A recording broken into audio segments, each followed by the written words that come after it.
तर ही दृश्य आपण पाहतो ही मंत्रालयामधली आहेत। आदिवासी समाजाचे आमदार या ठिकाणी ठिय्या देऊन बसले होते, त्यावेळीची ही दृश्य आपण या ठिकाणी पाहतोय। नरहरी झिरवाळ, त्याचबरोबर काशीराम पावरा, हिरामण खोसकर, खासदार हेमंत सावरा आणि बहुजन विकास आघाडीचे आमदार राजेश पाटील इथे ठिय्या देऊन बसले होते।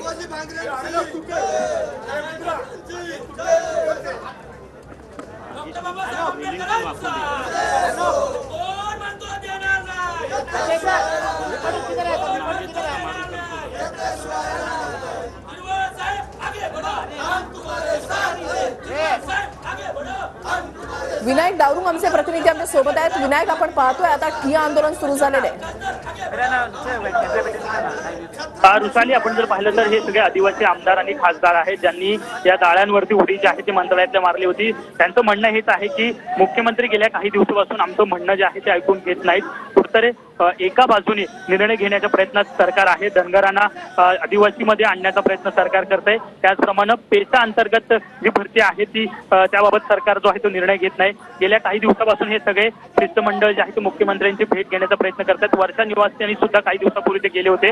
आज सकाळपासूनच कॅबिनेट हॉलच्या बाहेर हे सगळे शिष्टमंडळ आदिवासी आमदार खासदारांचं होतं, मुख्यमंत्र्यांच्या भेटीसाठी थांबलेले होते, परंतु मुख्यमंत्र्यांनी भेट दिली नाही आणि त्यामुळेच त्या रागातून या सगळ्या आमदार आणि खासदारांनी जे आहे ते या जाळी मंत्रालयातली जी जाळी आहे सुरक्षा जाळी त्यावरती उडी मारली आणि त्यानंतर पोलिसांनी त्यांना आता बाहेर घेतलं आहे। हे आंदोलन जे आहे ते मंत्रालयात त्या ठिकाणी दुसऱ्या मजल्यावरती सुरू ठेवलेलं पाहायला मिळतंय। सरकार कुठेतरी आमची दखल घेत नाहीये, आमच्या मागण्या ज्या आहेत त्या मान्य करण्यासाठी सरकारला वेळ नाहीये, मुख्यमंत्र्यांना वेळ नाहीये, अशा आशयाचे त्यांचं म्हणणं आहे। नरहरी झिरवाळ यांनी स्वतः पहिली जाळीवरती उडी मारली आणि त्यानंतर काही आमदार आणि खासदार यांनी उडी मारलेली आपल्याला पाहायला मिळेल आणि सध्या आता या ठिकाणी हे आंदोलन सध्या सुरू आहे उपाध्यक्ष नरहरी झिरवाळ यांच्या नेतृत्वात। नक्कीच विनायक, आणि आता म्हणजे हे सगळं नाट्य घडल्यानंतर आता कोणी नरहरी झिरवाळ किंवा या आमदारांना भेटण्यासाठी इथे आलेलं आहे का? मुख्यमंत्र्यांची आजची भेट त्यांची ठरलेली होती का? मुख्यमंत्र्यांची भेट ठरली नव्हती, कारण मागच्या आठवड्यात मुख्यमंत्र्यांच्या भेटीसाठी ते गेले होते हे शिष्टमंडळ, तेव्हा सुद्धा भेट मुख्यमंत्र्यांनी दिलेली नव्हती असं त्यांचं म्हणणं आहे आणि 2 दिवसात यावरती निर्णय घेऊ असे मुख्यमंत्री म्हणाले होते, परंतु सरकार कुठलाही निर्णय घेत नाही। आचारसंहिता तोंडावरती आहे आणि धनगरांना आदिवासी आरक्षणांमध्ये आणण्याचा घाट जो आहे तो सरकार घालतंय असं त्यांचा आरोप आहे आणि हे कुठेतरी होऊ नये यासाठीच प्रयत्न या सगळ्या आदिवासी आमदार आणि खासदारांचा पाहायला मिळतोय।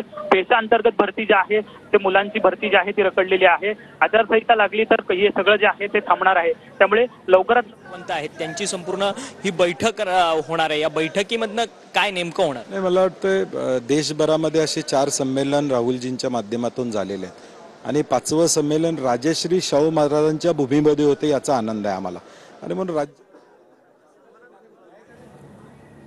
तरी आपण इथे पाहतोय की मंत्रालयामध्ये आता आदिवासी आमदार जे आहेत ते ठिय्या देऊन बसले। नरहरी झिरवाळ देखील आता त्यांच्या नेतृत्वामध्ये हे आंदोलन सुरू आहे। सीएम शिंदेंची भेट झाल्याशिवाय आंदोलनामधून माघार नाही अशी भूमिका झिरवाळ यांनी घेतली आहे। सीएम शिंदेंची भेट जोपर्यंत होत नाही तोपर्यंत आपण आंदोलनातून माघार घेणार नाही अशी आक्रमक भूमिका झिरवाळ यांनी घेतलेली आहे। मुख्यमंत्री शिंदे आपल्याला भेटीची वेळ देत नाहीयेत असं त्यांचं सातत्यानं म्हणणं आहे आणि या 2 दिवसापूर्वी सुद्धा जवळपास 7 तास ते या ठिकाणी होते, मात्र मुख्यमंत्र्यांची भेट त्यांची होऊ शकलेली नाही। मंत्रालयामध्ये आदिवासी समाजाच्या आमदारांचं ठिय्या आंदोलन जे आहे ते सध्या सुरू झालेलं आहे। काही वेळापूर्वी त्यांनी संरक्षक जाळीवर उड्या मारलेल्या होत्या, पोलिसांना त्या ठिकाणाहून बाहेर काढलं त्यांनी आणि त्याच्यानंतर झिरवाळ यांचं बीपी सुद्धा थोडंसं वाढलेलं होतं आणि आता या मंत्रालयाच्या पॅसेजमध्ये आदिवासी समाजाच्या आमदारांचं आणि खासदारांचं आंदोलन ठिय्या आंदोलन सुरू झालेलं आहे।